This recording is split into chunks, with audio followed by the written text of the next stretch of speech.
Focus ka mo sa watch ha, para hindi ka mo Don't breathe. Don't watch ka mo, okay? Hindi ka mo ano, Hindi mo okay? ginawa. Lights, camera, action.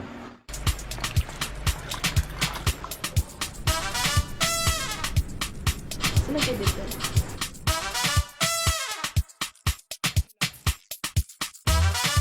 Sa balay na. Ako na?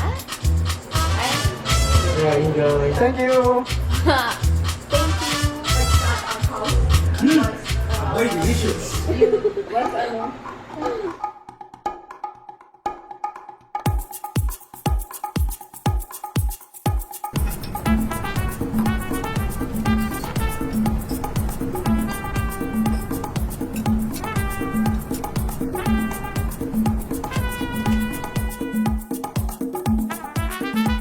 Batchoy.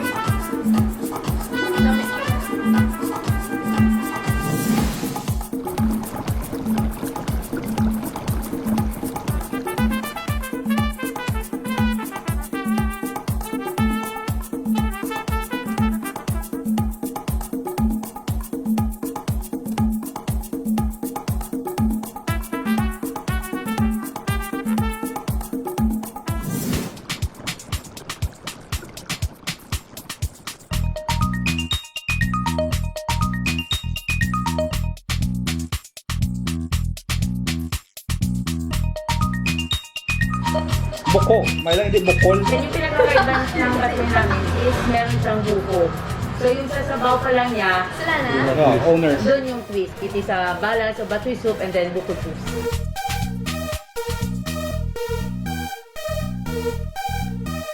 Ginagawa namin nakaiba ngayon, bali nagpo-focus kami sa deliveries.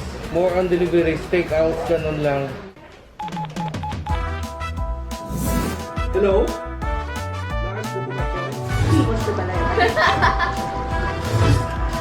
Wow! Marami ah.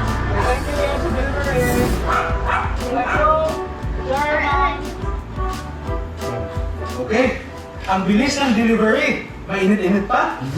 Yan, no? Wow. Legit. Okay, kinakain na ngayon ng mga kasama ko sa bahay, ang Lars Buko Batchoy.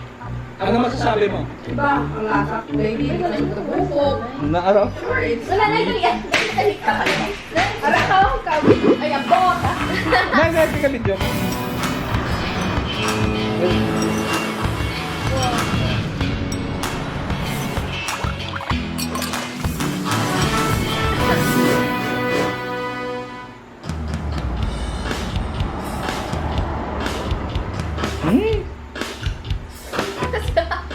Kapitan.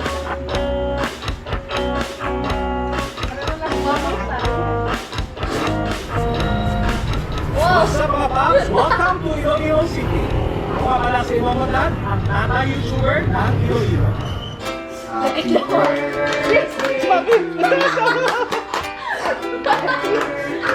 Oh my God! It's a special day today. Guess what? It's Ilonggo Mom's birthday!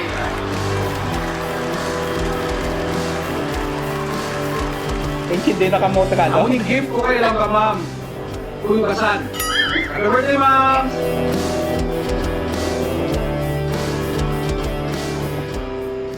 Very important. Go away. Ang amo na! Sabi ko, ano mo damo music na to? Sige, ilan na yan. Alam niyo ba na kahit pandemic at nasa MGCQ kami dito, hindi pa rin nawawala ang one true love ng mga Ilonggo, ang mag-food trip.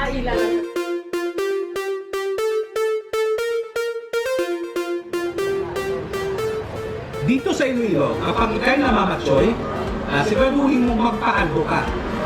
Ma'am, kaldo ka ne?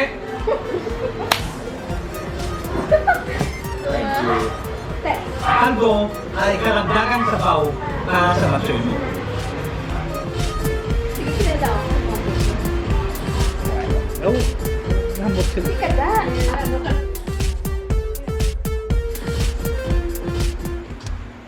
Nag-veg sa maka.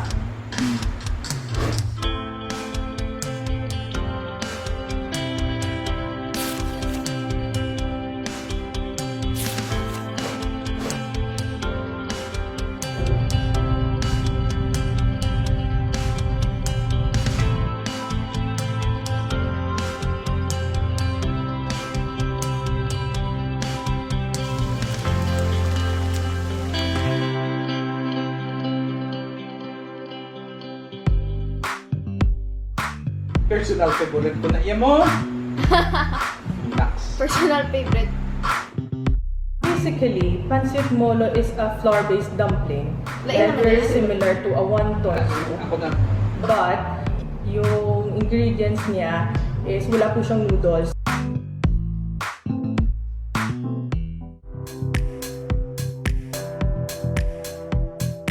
Honey, Mom! Dito na ako sa bahay. Ito nga pala si... Ilonggo Mom. Araw. Okay, nakin ni Naimungat pa na. Ako dito sa bahay. Siya na pagkakain. So ngayon, Ay! meron tayo... Kailan Wala na? na. Nakatulang ang ilong. Ay, arala mo sa likod ka tao. Yan yung ano natin, merienda na yan. Pancit Molo from Kapising. Nung nag-open ko kami yung May, we can say that down po talaga yung business. Almost more than 50%. But now, when people knows na open tayo, open kami, so the availability of the product, people will just come na parang, open na pala si Kapising, so punta tayo. So, more likely, yung sales ngayong June is a bit better po doon sa tayo na nag-open kami last May. We're looking forward na mag-open lahat, go back to normal. May paid actors na. Okay, kakainin na natin ang pancit molo from Kap Ising.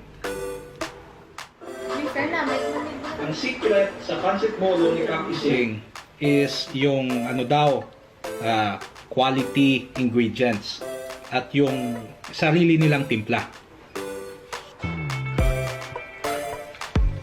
Tapos, ang importante sa kanila is yung consistency ng taste. So, dapat kahit ano mangyari, pagdaan ng panahon, ganun pa rin yung taste niya. Sarap. Namit, gid.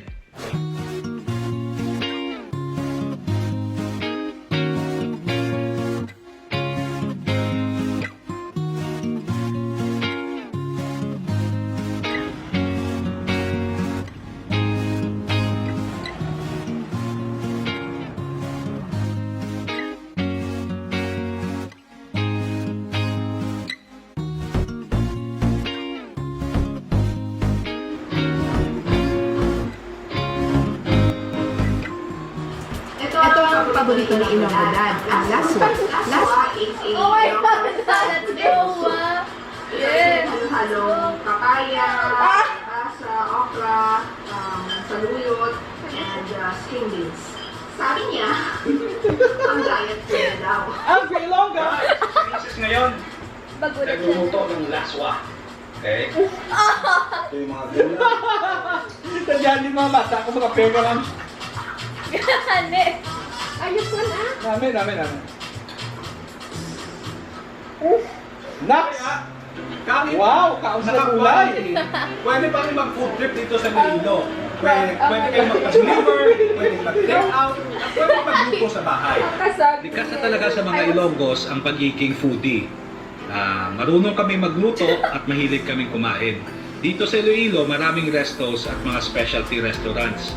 Kaya, ang mga Ilonggo at ang mga bumibisita dito sa Iloilo ay palaging nagfo-food trip. Pero nung nagka-pandemic at nag-quarantine na, maraming mga restaurants ay temporarily nagsara.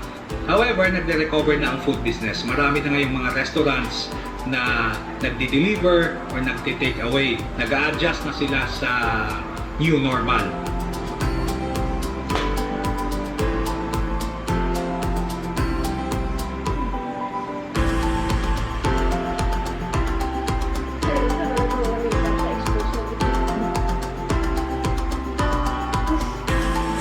Actually, alright!